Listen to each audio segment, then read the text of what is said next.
My Destined 1, Tensura x Arifureta by Void Kane. Ch 36. White Village 2 hours after the farewell in the capital. The group left the capital and decided their new destination. It would be the Great Dungeon at the Guryan volcano. Currently they were in the 6-wheeled vehicle that looked like a combat van. They felt that the other vehicle would be too cramped and so they were in this car. The vehicle was nowhere near the desert yet and was passing a road near some grass fields. In the front seat was Rimuru driving while Chloe was clinging to him. Sakura was beside Chloe tasting some of the sushi that Chloe made. She really enjoyed trying new foods. Rimuru could feel a great feeling in his arm and every now and then he stroked Chloe's head who was smiling happily. In the middle seat was Hajime who was hugged by Kaori while Yu was on his lap. The two were arguing about who would sit on Hajime's lap, but Yu would not budge. Meanwhile in the back seat was Shia playing with Myu and Tio who was panting from being slapped. Yu-san. Let me stay on your lap if Hajime-kun. You've been with him the longest. NN. I won't give up Hajime's lap even for a second. That's very unfair. I am also loved by Hajime-kun. Kaori and Yu really looked like two children fighting. Meanwhile Hajime, who said, "My opinion doesn't matter," was completely ignored. Hajime couldn't stand the argument any longer and slapped them on the forehead. Will you two stop it? If you're going to fight, at least don't hang on to me while you're at it. The girls were about to reply, but before they could, Myu spoke up. Myu doesn't like it when Oni-chans fight. She spoke frowning and the two excused themselves. Being scolded by a child made them stop fighting and in the end neither of them stayed on Hajime's lap. At this moment, Rimuru-kun, there's someone over there. Sho pointed to a field of grass and everyone looked over. There was a collapsed young man there bleeding heavily. Rimuru stopped the car and looked at the others as if to say, should we help? Kaori was the first to speak. Hajime-kun, let me help you. I am a healer after all. Papa, let's help. Kaori was with a determined expression. Myu and the others seemed to want to help as well. Hajime didn't care about this world or the people in it. That's why Kaori asked him to help. She wouldn't do that if Hajime didn't approve, not least because she was the one who asked to come along. Seeing them like this, Hajime replied, I guess it's okay. I'm curious too, if it's okay with my brother. Hajime was also curious of why having someone injured without a cart here. Hajime moved his gaze to Rimuru as if to ask if everything was okay and Rimuru replied, oh, I don't mind, then it's okay, thank you. Kaori missed him and gave Hajime a kiss on the cheek. Yu was wearing a grumpy expression and said, opportunist, but everyone ignored her. They got out of the car and walked toward the young man who passed out. He was lying passed out and had several injuries. The young man had black clothes, white hair and skin, and a katana around his waist. He appeared to be just over 20 years old and had a beard the same color as his hair. Rimuru didn't use his wells and let Kaori heal him, because he didn't have that many wells left, and since this world didn't have any hypokud herb, which was the raw material for these wells, he didn't want to spend too much. While Kaori was healing him, the others were searching the surroundings for something that might have injured him. They also searched the young man's wagon. Here! I found it, Rimuru shouted and waved. Rimuru was near some rocks and was pointing behind them, when they got close. Demons! Hajime asserted in surprise and the others seemed curious as well. There were 7 demon bodies. They weren't supposed to be here because it was human territory. Besides, they were all dead.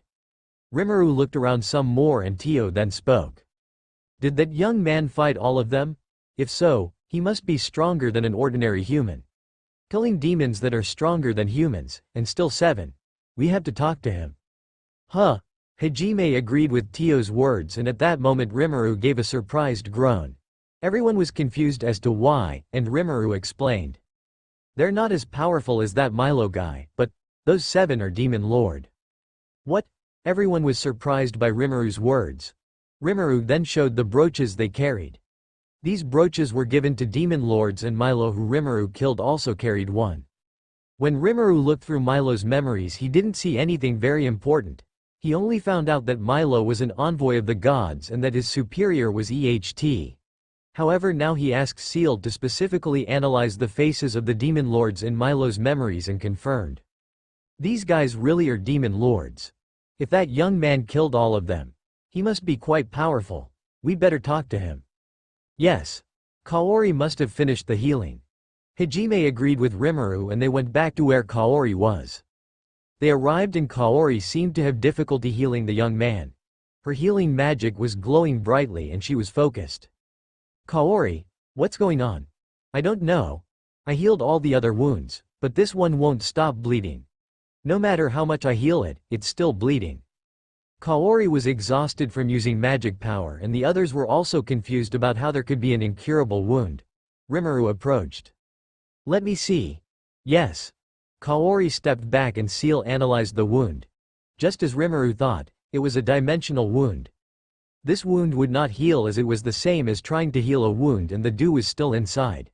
Rimuru used Void God Azathoth Consummation and sucked out the dimensional wound. Okay, heal him now. Yes. Kaori healed the wound and the white-haired young man slowly opened his eyes. Who are you? Well, we are the people who saved your life, now we want information. The young man looked at Rimuru who spoke and then looked perplexed at his belly where the dimensional wound used to be.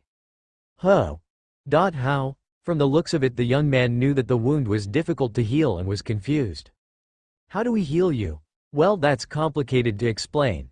Let's just say that few people could have saved you and I am one of them. Rimuru spoke up and asked for information. He wanted to know if it was this young man who killed the 7 demon lords. These 7 were not as strong as Milo, but by the standards of this world they were. The young man looked at the people and asked. Why? Why did you save me? What do you mean? Rimuru was confused by his words, so the young man pointed at himself as if to say, look at me. At this moment you intervened. Could you be a reaper? That's why he looked familiar. I see. You had great knowledge of the legends of this world and had heard of reapers, including their description, white hair and skin, carry black swords and feed on souls. They were a terror to humans, so no one would help one of them. That's why the young man was so confused. Chloe and Kaori also seemed to find him familiar. This was because of their battle against the Reaper who looked just like the young man. Rimuru also thought this young man looked like someone else but they hadn't recognized where from until you spoke. Yes, I am a Reaper. No one said anything. Not out of surprise or fear. They were just waiting for the young man to continue speaking, but for some reason he had his eyes closed and was looking up as if to say, you can cut my throat. After a while he opened his eyes in confusion. I guess now is the time you guys attack me? The young man spoke, but no one stood guard. He didn't look threatening so no one attacked him. However he seemed confused by this, so Rimuru spoke. You say you are a Reaper, but you don't look like the Reapers we were told about. Why aren't you going crazy out there sucking souls then? You guys aren't really going to attack me. The young man looked dumbfounded. In this world anyone from another race would be attacked immediately. So he thought he would die now, since he was recognized and was out of strength. Hajime, seeing him confused, spoke. Look man, our group has a demi-human, a kinky dragon woman and a butterfly woman. So we certainly won't attack you just because of your race. Now, tell us. Who are you? How did you kill all those powerful demons, and why were you here? The young man looked around and noticed how different the group was. He seemed amazed that he could talk to humans without being attacked. This was probably new to him. Okay, I guess I can trust you then. After all you are the ones who saved me. Thank you for saving me. My name is Raphael and I'm from the White Village. I have a lot to tell you, but this is not a good place to talk. I think we'd better go to my home first. Is that all right with you? Everyone looked at each other to see if anyone had an objection. Fine with me. HMHM. Yes. They had no reason to object. Even if Raphael was planning something evil, the group had the walking cheat that was Rimuru. So they didn't mind accompanying him. The group agreed and they helped Raphael to his feet. They were all confused by the White Village part, but they figured that following him was the fastest way to get answers to their questions. How far is it? Sakura asked. I'd say it's about 4 kilometers. Let's go by car then. Car? What's, Raphael was dumbfounded by the metal box that appeared out of nowhere. The others encouraged him and he got in. He was first surprised by the unfamiliar method of transportation, but then he showed the way. It's in that direction, Are you sure? Hajime, who was at the wheel, was confused by the direction pointed. That's because where Raphael pointed had only some gigantic plains and no village could be seen. Yes. I know why you're confused, but you'll understand soon enough. All right then. Everyone was confused by the village that was supposed to be invisible. Rimuru seemed to be the only one who understood what Raphael was saying and was encouraging Hajime to continue on his way. Hajime sped up, and after some time driving, Raphael said, "Stop here, please." Okay. They stopped and everyone got off the car. Raphael took a few steps forward and drew his sword. He raised the sword high and spoke. "Our past is forgotten. Our souls imprisoned. We do not flee from battle, but we do not seek war. We protect above all and want only to live in peace. We do not reap for pleasure and we avoid above all. Death is our barrier and for this we thank it. The sword is the key and we guard it with our lives. Open up, gate of souls." As Raphael spoke, his sword glowed white. It kept getting stronger and stronger, and when he finished speaking, the sword stopped glowing. The space in front of them distorted and began to open like a door. On the other side appeared a large village with many white houses with black details. It actually looked more like a small town than a village. It was all very well done and well detailed. The streets of the town looked new and they were all interconnected. In the middle of the city was a large orb of light. This orb was far away, but its brightness was visible nevertheless. The city had a few crops and some animals, dogs and cats as well as cattle, pigs and chickens. The city also had a beautiful lake with crystal clear water and a black house that was much bigger than the others. This house could be considered another base. Everyone in the group, except Rimuru, was wide-eyed. That's because even Hajime, who had his magic eye, couldn't detect anything, and yet there was a beautiful city. Raphael then spoke. "Welcome to the White Village." Everyone was impressed by the beautiful town. "It is beautiful. Beautiful. Truly," Chloe and Shia murmured, and Yu agreed with them. Raphael looked happy to have his city praised and was puffing out his chest. "Please come in. The barrier won't stay open for long. Papa, this city is really cool, let's go inside." Yu seemed excited about the city. Her enthusiasm infected the others and they went inside excited to discover a new mystery. When they entered, what? That, my strength. The group felt as if they had grown weaker. They were confused and then looked at Raphael suspiciously. This was a normal reaction, since the city in which he brought them took much of their strength and they thought Raphael was planning something. Raphael noticed their stares and tried to explain himself. "Wait, don't misunderstand. This barrier affects anyone who is not a Reaper. I am not planning anything, please believe me." He looked guilty for not having warned earlier. Some members of the group were still suspicious, so Rimuru intervened. "Guys, don't worry. This barrier doesn't affect me or Chloe. Even if it were some evil scheme, nothing would happen to us." They were more relieved to hear that and kept walking. Raphael seemed really curious about the barrier not affecting Rimuru and Chloe, but he didn't seem disappointed. If he was disappointed or angry, then they were suspicious of him. For it would be something like, "It'll be harder to kill them this way." But since that wasn't the case, they just kept going towards the city. When they were close to the city, Raphael, "First you condemn our village and now you bring humans here. I guess I have no reason to leave you alive." A raspy male voice spoke angry words to them. Everyone looked toward the voice and there stood a gigantic man. He was wearing heavy black armor with red details. His sword was big enough to cut 6 watermelons at once and was black as well. His head was covered by a helmet, but the most important thing was the pressure coming out of this man. It was frightening. Eek, Papa. Shia, who took a fright, rushed to grab Doryukin, and Myu hid behind Hajime scared. The others put themselves on guard as well, for by the man's words he was going to attack. But the man moved too fast for the weakened group to keep up. The hooded man tried to attack Raphael with his huge sword, but was stopped by Rimuru's barrier that stood in front of him. Sparks came out of the sword and the man turned away in surprise. Rimuru didn't even stand in combat stance and spoke. "Look, we saved this guy. So we're not going to let you kill him so easily." Both Raphael and the hooded man looked surprised at Rimuru defending the attack. Raphael recovered from his surprise and spoke. "Miguel, stop, they are not our enemies, they saved me." Apparently the man in armor was named Miguel. Miguel looked angry and said, "You really are an idiot. You don't deserve to be one of us, and you're still naive enough to think that humans won't be hostile to us. I think you'd better die before she stops me." Miguel raised his sword and set out to attack. Rimuru put himself on guard, and when he was getting close, "Collect soul. Watch out." Before Miguel arrived, he abruptly stopped and his sword began to glow. Raphael tried to warn Rimuru, but it was too late. The sword seemed to suck something out of Rimuru, exactly as said, it was trying to suck out his soul. Raphael thought it was the end of Rimuru, but Rimuru just walked over to Miguel. "What? How? Impossible."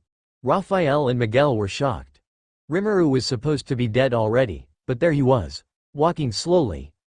Apparently Miguel couldn't move when sucking a soul, as he was still standing there holding his sword and trying to suck Rimuru's soul. "Well, I have nothing against you, but you tried to kill me, so that's the least of it."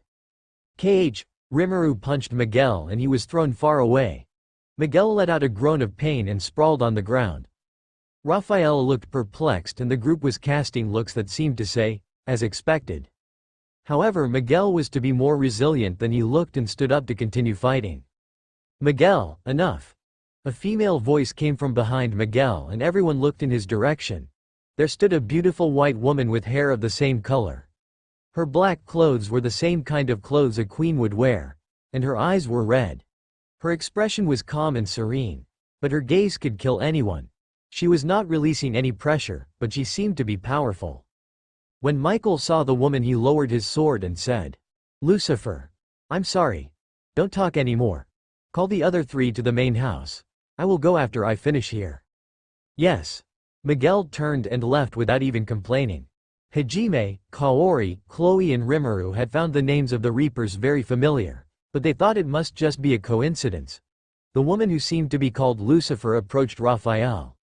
Rimuru did not stop her as Seal detected no killing intent in her, so it was fine. "Raphael, I'm sorry, I know I shouldn't have." "Then it's all right. You are forgiven," but she moved even closer and their gazes were locked.